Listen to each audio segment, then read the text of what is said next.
I nderuari zotëri Bajram Begaj, presidenti i Republikës Shqipërisë dhe zonja e parë Armanda Begaj, i nderuari kryetari i komunës Prizreni zotëri Shaqir Totaj, i nderuari zotëri Ervalla Qeku, ministri i Kulturës, Rinisë dhe Sportit, të nderuar deputet të Kuvendit të Republikës, të nderuar kryetar të komunave të Kosovës, por edhe të Luginës, Preshevës e të Maqedonisë Veriut, të nderuar praneshëm, zonja dhe zotëri, motra dhe vëllezër, këto ditë teksa po bëhen 26 vite prej shlierimit të Kosovës, ky qerek shekulli i lirisë më të madhe dhe më cilësore ndonjëherë në Kosovë, është përshkruar edhe si periudha kur me më shumti e kemi kujtuar lidhjen e Prizrenit edhe sa i përket rregullsisë edhe vazhdimësisë.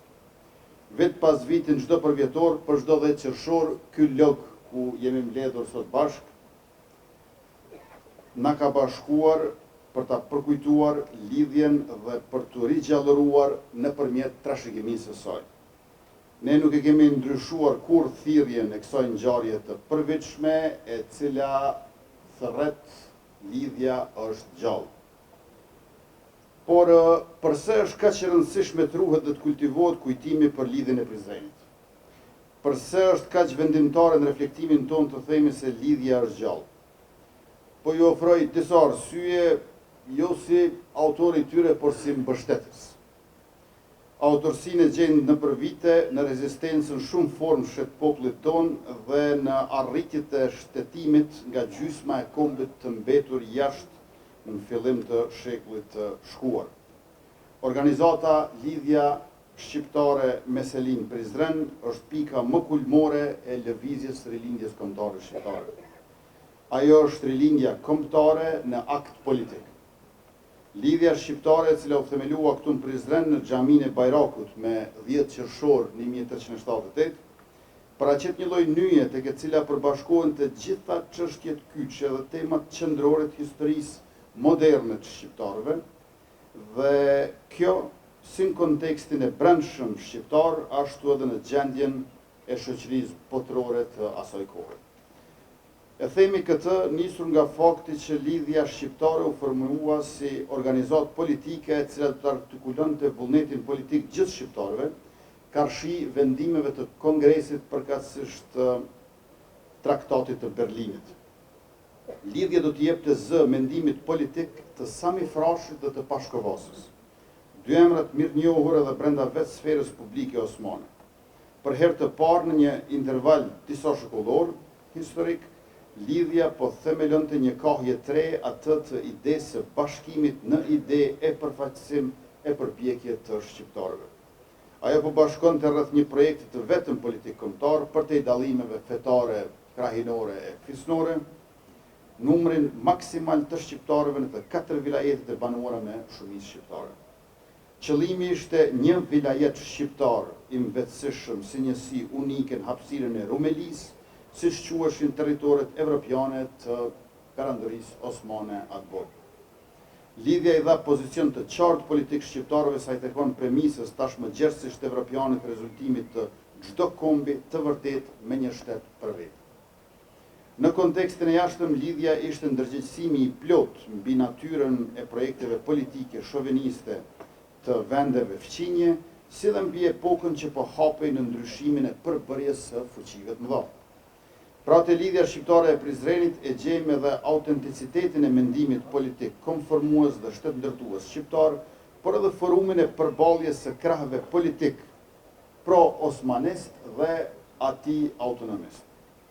Te lidhja shqiptare e Prizrenit e gjejmë edhe shpirtin kryengritës mes peticionesh e protestash, por edhe vullnetarizmin luftarak e ushtarak për mbrojtjen e trevave shqiptare nga ushtrit fqinje. Te lidhja shqiptare e Prizrenit e gjejmë edhe aftësinë e kapacitetin e shqiptarëve për të vetëqeverisur e për të vetvendosur, por edhe aftësinë e tyre politike për të pozicionuar ndaj zhvillimeve politike ndërkombëtare të kohës, sikur luftrat ruso-osmane dhe përplasjet e interesave të fuqive të mëdha të ndryshme nga Mbretëria e Madhe, Franca dhe Gjermania, deri te Austro-Hungaria dhe Italia. Më në fund, me lidhjen e Prizrenit, shqiptarët po shprehin në mënyrë unike mbi çfarë ishin ata vetë dhe çka ishte realiteti politik ndërkombëtar. Pavarësisht shtypjes së lidhjes shqiptare të Prizrenit si organizat, ajo ka mbetur e gjallë si shembull qëndrimi dhe misioni në historinë e përpjekjes së shqiptarëve për jetësimin e vullnetit të tyre legjitim politik si një projekt afirmativ dhe përpaqe. Lidhja dhe mendimtarët e rilindjes e thanë qartë se një Ballkan i qetë dhe me të ardhme premtuese është Ballkani ku shqiptarët respektohen në gjuhën, numrin dhe territorin e tyre. Ata kërkonin atë që u takonte dhe mbetësinë nuk e donin për të dominuar të tjerët, por për të qenë të barabartë me të tjerët. Nëse lidhja e Prizrenit do të ishte dëgjuar më mirë nga ideja politike e fuqive dhe jo nga interesat afatshkurtër, sigurisht që Ballkani, ky rajon i yni, nuk do të ishte në vemësi metafora e fuqisë së barotit. Ja përse lidhja është gjallë në mendjen e çdo shqiptari që respekton veten si publikja më politike e kombit, por edhe të njerëzit e tjerë të cilët ndajnë të njëjtat vlera universale. Le të mendojmë sa herë që përmendim lidhjen edhe rilindjen.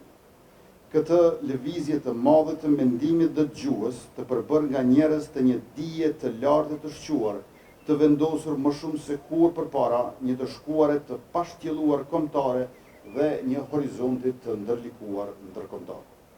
Andaj i shkon një nderim monumental të tërë atyre njerëzve që e ideuan lidhjen dhe që themeluan atë në qytetin e bukur të Prizrenit.